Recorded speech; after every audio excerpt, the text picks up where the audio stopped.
Hey guys, welcome to 15 Good Minutes. I am Shy's friend Derek. I'm Vernon. Welcome back. So Vern, Yes. everyone's gone. It's just me and you left, I guess. So yeah. we're going to carry the show today. Okay. That's You good fine. with that? I'm good with that. Put a little work. Yeah. So you've recently changed jobs in the last 4 months or so, Yeah. and we now work together. We do. So that's interesting, right? Yeah. I like to move around a bit. I like to meet a lot of people. It's beneficial, especially in this area. We work in the National Capital Region, the nation's capital, for those of you who don't know. And I think it's good to kind of move around, see the area, and make a lot of connections. Works out for you. As a matter of fact, everywhere I go, I usually meet somebody at the next job that knows somebody I did at the previous. Okay, so it's just a chain of networking, like the 6 degrees of separation to Vern's job. Essentially, yeah. Okay. Yeah. Now, we'll touch on that eventually. Okay. Maybe not today, maybe tomorrow. We'll see Okay. about your job hopping. My job hopping. And that, Might right? keep it fresh. But okay, that's fine. Yeah. That's fine. Yeah. But let's talk about the relationships, right? So again, you and I, when I worked together, I would say before we knew each other, before we worked together, but since working together, we become friends. Yes, I right? agree. Yep. So let's kind of delve into that, right? So when you go to a new job, you meet people. Right. You don't really know who's going to be a friend or a foe at the new job. Is that a fair statement? Yeah, that is a fair assessment. I mean, when you Okay. come in, I will say that, and most professionals can probably attest to this. When you enter a new, actually, you can probably apply this to job, universities, class, whatever. When you enter a new situation, you're going to make an assessment, and there are probably people you can sort of put in a high probability category. Sure. I walk into Fort Meade, and there's another guy with a Challenger, and he's from Atlanta, and he's a brother, he's cool. I'm like, okay, there's probably a high probability for a match there. Yeah. But you never know. Never know. You never know. And so, yeah, it's up to you to sort of go out and, put feelers out to see what people are about. Humor is usually a good way to do it. Yeah, absolutely. Yeah. So, but no, you never can tell about people until you get in there. And then I have had it before where I've gotten to know people and then realize, hey, this guy's crazy or jerk or something like that. Yeah. So, yeah. I know what you mean. Okay. Yeah. I mean, you're right. The humor thing, you kind of fill out who has your sense of humor.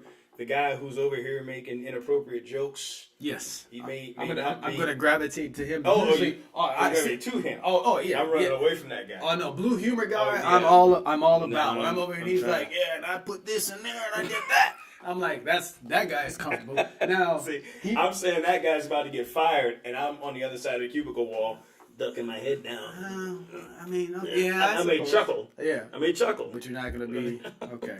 I'm not gonna laugh out loud at that. I gotta separate myself from that guy. But anyway, blue humor guy, that's your guy. Yeah, blue humor guy is my guy. Super professional. Like so I have a technical job in nature, so guys who are very good at that, I'm going to gravitate towards them. Those that I stay away from are I know we're not supposed to swear. This isn't really a swear word. Kiss asses and save asses. Okay. Basically, those are the Fair ones. enough. Those are the ones I despise. And actually, when I come into a new situation, those are who I look for, so that I can begin to undermine everything they do anywhere I can, because I don't like them. I don't like I don't like them. I don't like people trying to genuflect to the boss and move up. People who don't understand how the game is played. You know what I mean? Okay, all right. I'm following you. Yeah, right. And who are just trying to follow a linear path up the chain. Everybody's got a job to do. You just want the guy who's going to do his job, let you do your job, and everyone just moves along together. We're all cogs in the wheel. When you recognize that, it sort of makes your job easier. And I'm not saying ambition, absolutely. Sure, but there's a proper way to go about it. Yeah, Okay. not at the expense of your teammates. Right. Now I'll go back. So you said technical in nature, and again, we work together. My job is more on the people. Yes. Right. I work more with the personalities and the people vice the technology. Right. So the people I gravitate to are a little bit different. But on the technical side, do you feel like there's a specific type of technical person, right? Because I think people think of IT guys and technical people in general as kind of nerdy. Yes. So you're a hip dude. Mm-hmm. Nerdy guy's okay with you because he's a technical genius. Yeah, and I mean that's just a factor. Anyone working on IT will tell you whether they're hip or nerdy, or like there's the for programmers, there's the rise of the programmer. Guys who are maybe smart, but they sort of have the frat. Yeah. So you're gonna meet all these types in there. If you're good at what you do, I'm okay with you. I've been friends, and now, and you know how to relate to people and stuff like Yeah, that. of course. We've been friends with some super closed off. I mean, I had a guy I worked with that wore a duster every day to work, a black duster, hot. 103 degrees, Yeah. duster, 40 Red Bulls all the time. I mean, but we were different in many, many ways. But at work, you know, we could laugh and joke about the same things because we were good at our job, and you know, we had in the sphere of influence, it was technical. Right. And so, because I assume that for most professionals, you're going to have, you know, guys who you know, whatever you're doing, economics, whatever, guys that you do the job well with, that's going to be one group. Guys who maybe you went to school with to do that job is another group. So on. So there's going to be different spheres of influence there. Right. And people that came about the job in different ways. Yes. Right. Yes. Now, I'll go back to something you said, because you're saying a lot of good stuff here. I'm trying to capture that. All right. So the technical guy, you said at work you're cool. You're doing this thing. You're configuring routers. You're talking BGP and spanning tree. Love it. Right. You're Yep. getting in there. You're mixing it up. When you separate, you go to your car. He goes to his at the end of the day. Any texting going on at night? So first of all, at night there's no texting going on at night between Okay. me and Mitty, but no. No, the nerd guy probably not. Okay. So yeah, so more for the guys who are technical, and then more in the bro status, or Right. I play cards. Usually, and I have so many hobbies. If any of them align with any of the hobbies that would take place outside of work, then there would be some texting. But in this guy's particular case, no, it was pretty much during work and then when we were at home. And I was going to bring that around because we work with a guy who normally, right, if the three of us were seen walking together, people would think, Yeah. there's no possible way these guys That's are true. friends. That They happens all the must time. just work together. Yes. Right? Yes. This guy is much older than us, Yes. and he's probably one of the coolest guys I've ever met. Right? So this guy, we'll call him Dolph. Okay. Right? So me, you, and Dolph, Yep. we get into a lot of good conversations at work. Dolph is into woodworking, Sports. and pipe fitting. Okay, and in the sports. Yes. But I think that's a commonality, right? We can all talk sports. We can all talk football or baseball, and especially you guys, you're into college. I'm not so much into college sports, Right. more pro. He and I are into tennis. You are kind of into it, but not so much. But so we have this kind of triangle where he and I may talk about one thing, and you're kind of sitting back, and then you him. But I think the cool thing about work relationships, and this is what I really wanted to get to, is that you kind of take on this group personality, right? Where Dolph is all into woodworking, and all of a sudden you and I are looking at woodworking and looking at tools and Absolutely. Right? Absolutely. That's happened. That's actually happened. And if I can send this back to the military career, Sure. At every squadron. So I'm a guy with a bunch of hobbies, and I think every squadron since Lackman. So pretty much since I had been in, everywhere I went, I got a regular poker game started. Right now, there's Right. one going on in Hampton, at Langley, that's still going on. It became very big, and it had a name for their tracking stats that I was the impetus for because of exactly what you said. So Okay. I arrive, and we're all BSing about this and that. I got into college football from the guys that I work with. Right. I sort of introduced them to poker, just a friendly game, and then here we are. 15 years later, I'm still watching college football. They're still playing poker everywhere they go. Right. So yeah, no, that is very unique. I mean, and that's good. That's how you expand your horizons. Absolutely, yeah. So Yeah. you expand, you meet different people, you learn different things from them, you take on new hobbies, and then the group personality as a whole, it changes as new people come into that sphere, right? Yes. So there's another guy that sits, and we all sit in a cubicle space, right? We're cubicle guys. Yeah. A guy who sits on the other side of the cubicle, who's been a guest on the show, Charles, our movie guy, right? So when Charles is there, Right. the conversations are a little bit different, They right? are. Because he's not into woodworking, and he never will be. Nope. Charles doesn't like to really expand his horizons No, much, he really doesn't actually. right? So, it's not about movies. So I'm not exactly. Yeah. It's not about. He's not into cars. Right? He's not or anything that costs money anything that costs money, or is fun. right? Unless So- it's spending money on a movie. So Yeah. when Charles is around, it's a little bit the conversation a little bit different. We kind of all three of us then look to Charles and say, "What do you want to talk about?" Yeah. Right. So Yeah. how do you find that the work relationships or the work I should say the group personalities change? We call them cliques or whatever. Yeah. Yeah. Right. They do. Yeah, there are different sets within Yes. within the office because I think back to again the last spot I was at where a bunch of us are all still friends now. Yeah. And we could all go to a happy hour. As a matter of fact, we recently did to send one of our guys off to to North Carolina. But when we're all there together, we're I guess united with talking about the old days and work and then customers. Absolutely. But Right. then the groups at the happy hour, the groups will subdivide into me and Dave and a couple other guys talking about college basketball. Right. Alan and a couple other guys talking about. Actually, he's a construction guy. He's building his own house in Frederick or something. He's woodworking on another shit. But then we can all come back together. So yeah, you add in, you can add or subtract anybody, and the entire nature of the group changes. Yeah, the chemistry is just it gets thrown off a little bit, not in a bad way. It just gets thrown to one direction or the other. Yes, yeah. And in the military, of course, I'm a military guy too. That's.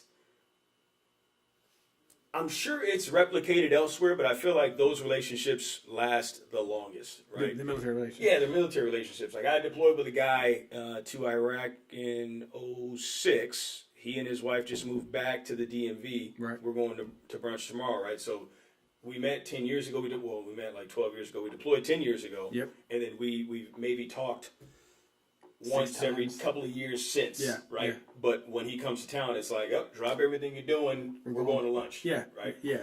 So I'm sure that's replicated elsewhere. There's folks out there. I'm sure you've got jobs. That kind of breed tight knit communities like the military. I don't want to be disrespectful or anything, but I feel like that really happens in the jobs that you get your hands dirty in, right? Guys that are struggling together. Yeah. And gals that are struggling together. I feel like they're going to have tighter knit relationships than in the workplace that we're in now. Yeah, right? I think the struggle is a part of it, and then if you have a job that's very, I don't want to say very unique, but something that's very closed off. So, for instance, my old lady does medical stuff. So a lot of times, doctors, nurses, that whole community is tight. Cops, and that's actually they're struggling. Yeah, it's a struggle. Yeah, firefighters, firefighters. Right? Yeah, anything in the service and uniformed, of course. Right. But I mean, I feel like oil riggers. Oh, absolutely. Merchant Marines. Yeah. I feel like those guys are tight. Whereas, and maybe it's different because even now in our cubicle workspace, right, it's mostly veterans. Yes. Right. Yes. So we work with mostly veterans. So I feel like you're an Air Force guy, Charles, and what was his name? Dolph. Yeah, Air Force guy. Air Force guy. Yeah. And then the two guys that of the six of us that aren't military. They're cool guys, and we talk to them. Left out. But I feel like they kind of sit on the outskirts of our conversation. We can have a conversation about that specific thing for 40 minutes, and they're not, they don't really have anything to throw. Exactly, right. Nothing to talk about. So if you've got some other types of jobs out there that you feel like your relationships are much tighter than your normal humdrum day-to-day cubicle job, let us know because we're interested to find out who else out there is getting tight and staying tight for years and years and years, like folks in the military or in the law enforcement, firefighter communities. Right. So is there any way to identify when you come into this new situation, squadron job, whatever?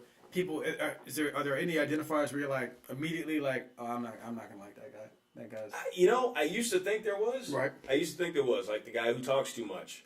Yep. I used to say everybody in the Marine Corps was a high school All-American.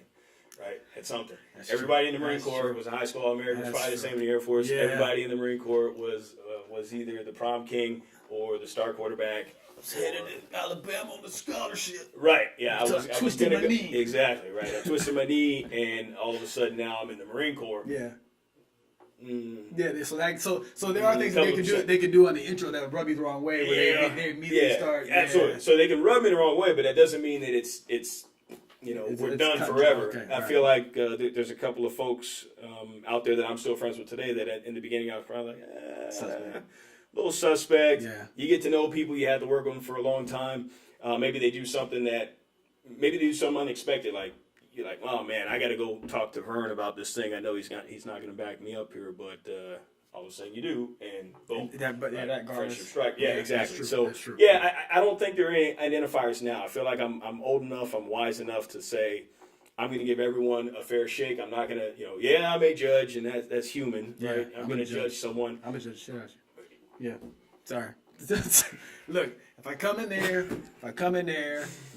you're looking around. Like, for me, the only thing is people who are indecisive and just hapless. And just, I can't get with it. If we're on the same level and you're like, hey man, how do you, I don't understand. You're done. We're done. Workplace relationship over. But I digress. I somewhat agree, but like okay. I think that's too deep though. That's one of those things that you really have to learn that about a person. Okay. I took your initial question as, are there any initial like first impressions, topicals, okay. Well, hey, fine, I'll say it. I'm kind of liberal. The guys are conservative. Oh no. I agree. That's I not agree. a problem. No, right? I get it right. As long as you're intelligent. Yeah, you're intelligent. So I guess what I'm talking about are things that you've learned after working with the person for a little bit. Exactly right. So after I work with someone for a while, I can kind of pinpoint and say, Charles, I don't like you because you don't buy anything brand new. Yeah. Or try new things. Yeah. Or wear different colors. Yeah. You can't do it. White and black. Charles. That's it. That's the last time I said Charles. Okay. Yes. So we're out of time. Yes. I feel like we can go deeper into this, but we're out of time. So again, write us. Let us know if we're wrong. Right. Maybe there are things that are out there, and taking into consideration our age and our that we've established military careers and now civilian careers, right? So let's not be immature about it, but take that into consideration and let us know if there are things that will drive you away from someone within the first week or two of meeting them in the workplace, how your workplace chemistry changes when new people are added or subtracted. We didn't even get into that, but that's what people leave, right? So that's true. Let us know. Hey,